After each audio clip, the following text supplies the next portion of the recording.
E lembra daquela frase que o Agricultura BR trouxe, que o relatório de oferta e demanda para o Departamento de Agricultura dos Estados Unidos, apresentado normalmente em junho e julho, não são tão relevantes quanto aqueles apresentados em agosto, que serão apresentados em agosto e setembro, porque esses sim terão uma definição um pouco mais forte em relação à safra, principalmente norte-americana, e já um indicativo melhor do que deve acontecer com a produção de grãos no mundo todo.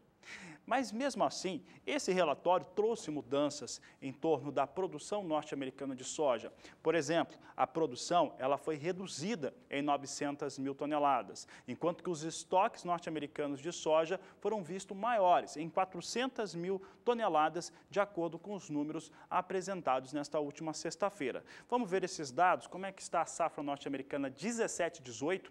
Observe que a produção agora é estimada em 115 milhões de toneladas, os estoques em 13.480.000 toneladas, enquanto as exportações norte-americanas podem chegar a 58.510.000 toneladas da oleaginosa. E o principal elemento agora tem sido o clima, ele que vai determinar a safra norte-americana do grão. A situação tem indicado um clima mais seco agora, que melhora em relação a um clima úmido que perdurou durante algum período nos Estados Unidos. O clima por lá foi difícil no início da fase de plantio, mas agora as lavouras já apresentam boas condições. Vamos saber com a Nadiara, da Somar Meteorologia, qual a previsão do tempo para lá nos próximos dias. Olá, Nadiara, boa tarde.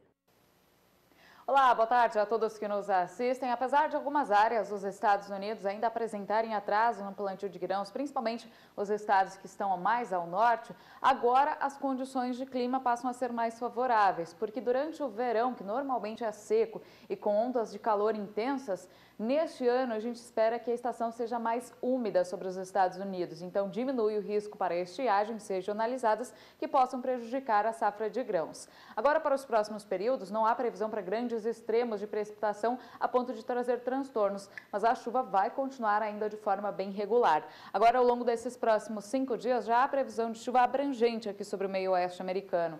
A chuva ela não deve vir com tanta intensidade, mas em alguns momentos pode paralisar momentaneamente as atividades de plantio de grãos. O índice de chuva deve variar de 15 até 30 milímetros nas áreas mais atingidas. Quanto às temperaturas, nas próximas madrugadas, temperaturas bem mais amenas, com mínimas que variam de 17 a 19 graus. Então, uma temperatura já a ponto ideal para tanto o plantio como também para o desenvolvimento das lavouras. O ideal são temperaturas acima de 10 graus, então a temperatura já está bem mais elevada que isso. Durante as tardes, as temperaturas seguem também em elevação e ultrapassam os 30 graus, principalmente nas áreas mais ao sul do cinturão produtor de grãos. No decorrer do segundo período, do dia 17 ao dia 22, agora do mês de junho, mais uma vez tem previsão de chuva abrangente sobre boa parte dos estados produtores. Só que desta vez, o volume de água será ainda menor, variando em torno de 5 milímetros na maior parte aqui do meio oeste americano.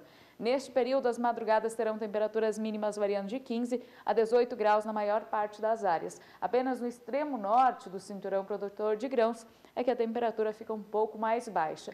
E durante as tardes, o calor continua predominando, ainda com temperaturas próximas ou ultrapassando os 30 graus. Daqui a pouco eu volto com mais informações do tempo. Até já! Situação climática nos Estados Unidos que é fundamental em relação ao desenvolvimento da safra deles. Isso impacta diretamente nos negócios dos produtores aqui do Brasil. O preço acaba sendo influenciado diretamente por conta dessa expectativa maior ou menor graças ao clima.